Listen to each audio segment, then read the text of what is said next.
Alors, que peut faire le gouvernement face à la flambée des prix de l'essence? Il se trouve que ce chèque carburant a les faveurs de l'exécutif quand on écoute notamment Bruno Le Maire ce matin dans les médias.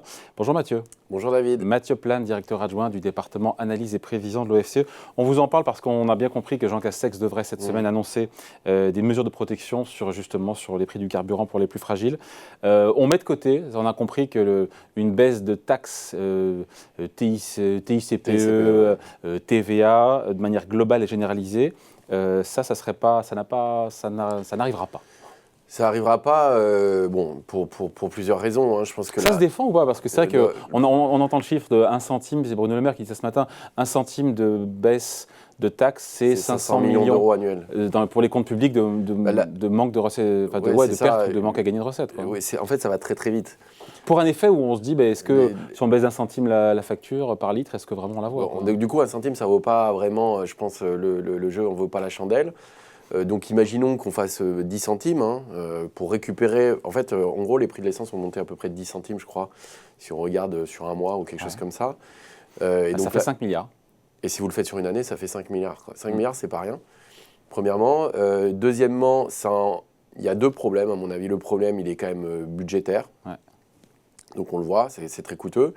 Deuxièmement, ça ne cible pas les ménages qui en ont le plus besoin. C'est-à-dire qu'en gros, vous êtes des gens comme vous qui... moi qui ai une très grosse voiture. Un gros SUV, un gros 4x4 qui part tous les week-ends. Voilà, par exemple. Il n'y a pas de raison qu'on l'aide. Voilà, exactement. On ne t'aidera pas, mec. Non, c'est ça. Donc l'idée étant de cibler les ménages les plus modestes, ceux qui ont vraiment un problème sur le pouvoir d'achat et qui sont obligés de prendre leur voiture pour aller travailler et qui ne peuvent pas prendre de transport en commun. Effectivement, si vous financez des ménages plus aisés, qui ont des grosses voitures pour partir en vacances, ça va vous coûter cher et ce n'est pas l'idée. Donc quand Anne Hidalgo ou Marine Le Pen demandent cette baisse de taxes, elles ont tort. Cette baisse de TVA en disant c'est un produit de première nécessité maintenant, le pétrole pour certains. C'est assez électoraliste. C'est électoraliste et en plus, l'autre point, c'est que, on voit bien, ça pose un problème quand même sur la question de la transition écologique et de la fiscalité. Normalement, la fiscalité, ce qui est plus polluant, doit coûter plus cher. Donc petit à petit, ça doit être plus taxé. Et d'ailleurs, il y avait quand même un mécanisme qui était intéressant à une époque, qui s'appelait la TIPP flottante, sous Jospin. Ça nous ramène quelques années en arrière. Voilà, effectivement. Qui permet d'absorber un peu ces chocs sur les prix. Et donc, clairement, ça coûte cher, ça n'envoie pas forcément un bon signal et ça ne va pas cibler forcément les bons ménages. Donc l'alternative, c'est le chèque carburant, mais on voit que c'est beaucoup moins opérationnel. Ouais. Il y a plus de recettes fiscales, pour le coup, pour l'État, du fait de la hausse des cours. Oui. Du fait de la hausse des cours. Donc c'est pour ça qu'on peut consommation équivalente, Exactement. Il y a plus d'argent. Il y a combien d'argent en plus Alors c'est difficile à calculer, mais c'est vrai que... Donc c'est pas idiot que l'État en rende un peu quand même, non? Non, mais alors après il faut un mécanisme, c'est-à-dire, et ça avait été enlevé parce que c'était assez compliqué, ce qui s'appelait la TIPP flottante. TIPP c'était avant la TICPE, qui est la taxe sur les... On a perdu tout le monde là, il faut rappeler ce que c'est. Alors vous avez deux choses, vous avez deux taxes, c'est la TVA, qui est fonction du prix de vente en fait, en réalité 20%, et la TICPE qui est en fait une taxe qui est appliquée sur le nombre de litres consommés. Par exemple, sur le gazole, vous avez à peu près 60 centimes de TICPE par litre de gazole que vous allez acheter. L'idée était avant de dire, en fait, comme la TVA, les recettes de TVA augmentent avec le prix de l'énergie, parce que c'est en fonction de la valeur qui est payée, donc vous payez 20%, si les prix de l'essence sont plus chers, vous payez 20%, les 20% sont appliqués sur quelque chose de plus cher, une partie de ces gains fiscaux était redistribuée en baissant la TICPE, la TIPP, et donc c'était flottant. Donc c'était cette idée-là, d'un mécanisme de compensation. Donc c'est pas bête, mais c'est-à-dire ça s'instruit. C'est un mécanisme, c'est pas juste one shot, vous n'allez pas dire je baisse de 10, 20 centimes, 30 centimes, ça n'a pas beaucoup de sens, c'est très... vous voyez, c'est pas une mesure fiscale. Donc si vous voulez aider les ménages en difficulté, il vaut mieux essayer de les cibler. Le problème, c'est que ça peut prendre du temps pour trouver ces ménages-là, créer un chèque qui correspond vraiment à leurs besoins, l'envoyer, etc., et avoir les bons critères. Donc ça, c'est un autre problème, mais c'est quand même plus intelligent. Avant d'en parler justement de ce chèque carburant, hier, on avait Valérie Pécresse, candidate, comme beaucoup de candidats présidentiels qui ont tous d'ailleurs leur petite idée sur le sujet, qui évoque la piste du forfait kilométrique en relevant le plafond pris en charge par l'employeur. Au-delà du fait que ce soit compliqué, c'est une mesure qui est ciblée, qui est utile. Mesurette.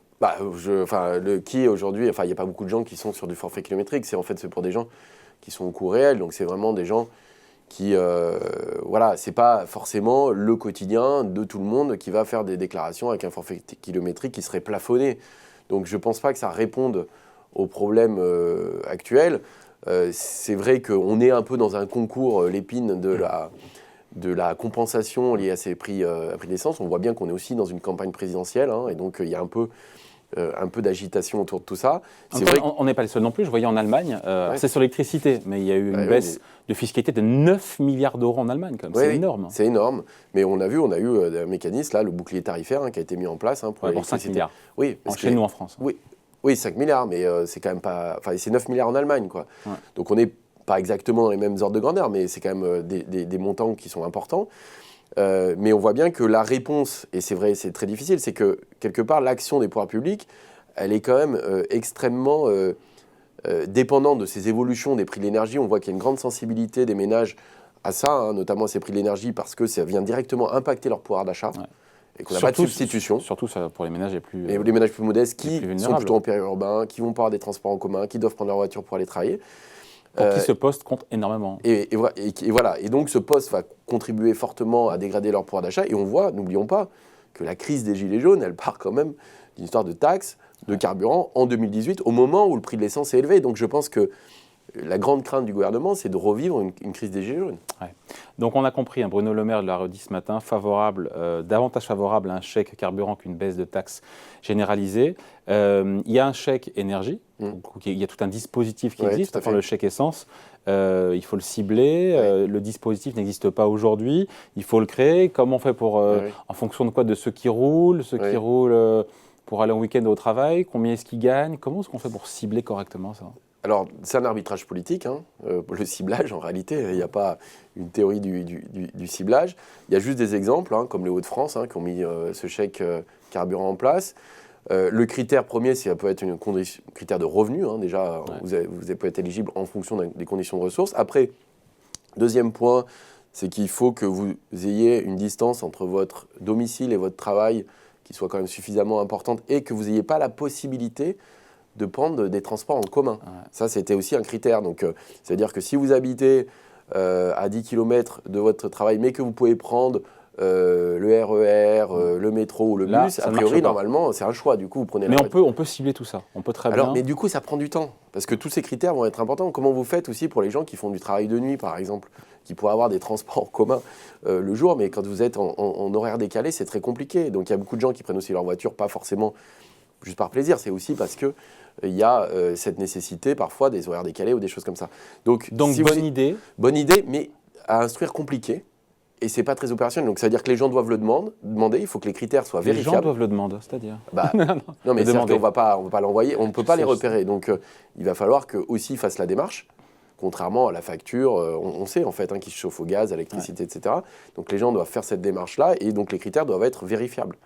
Et donc une fois que vous avez instruit tout ça, il faut envoyer des chèques carburant. Le risque, c'est que ça arrive après la bataille. Alors ça ne veut pas dire que ça ne sera pas inutile, mais imaginons qu'on a une baisse très forte de ces prix de l'énergie derrière. Vous dites, en fait, vous avez loupé un peu le coche. Le chèque énergie avait coûte 600 millions d'euros. Enfin, pas le chèque. Les 100 euros de plus. 100 euros de plus. Va coûter aux finances publiques 600 millions d'euros. Là, on pourrait être potentiellement sur une enveloppe de combien? On ne sait pas. Non, on ne sait pas. Non, ça dépend des critères. C'est-à-dire que plus on va mettre des critères larges, plus ça va coûter cher.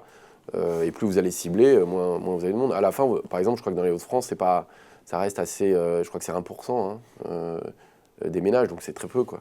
C'est très peu. Si vous mettez tous ces critères de ressources, il faut avoir une voiture, pas pouvoir prendre un transport en commun, ça ne fait pas tant de monde que ça. Oui, mais au moins ceux-là, ils auront... Mais par contre, voilà. Non, mais moi, ce que je trouve intéressant... C'est le propre du ciblage, en même temps. C'est le propre du ciblage, mais ça veut dire aussi réfléchir à des dispositifs. C'est-à-dire que ce qui est un peu problématique, c'est qu'on a l'impression qu'on surréagit à des événements. Et qu'on ne réfléchit pas en amont en se disant, en fait, effectivement, les prix de l'essence sont volatiles, effectivement, les ménages les plus modestes risquent d'être assez victimes de ça. Peut-être qu'on aurait pu réfléchir à ça avant et éventuellement même trouver un financement en face. Parce que là, on voit que c'est vraiment un peu des dispositifs d'urgence. Tout ça financé dans l'urgence, donc par le déficit. Pour le moment, c'est par le déficit. Et donc, c'est la question, c'est si on veut mettre des mesures pérennes qui peuvent être intelligentes sur ces questions, justement, d'amortisseurs en fait, face au prix de l'énergie pour les ménages les plus modestes, il faut effectivement être un dispositif qui soit quand même assez lisible, assez efficace et éventuellement expliquer le financement en face. Bon voilà, merci beaucoup. Explication signée Mathieu Plane, directeur adjoint du département d'analyse et prévision de l'OFCE. Merci Mathieu. Merci David.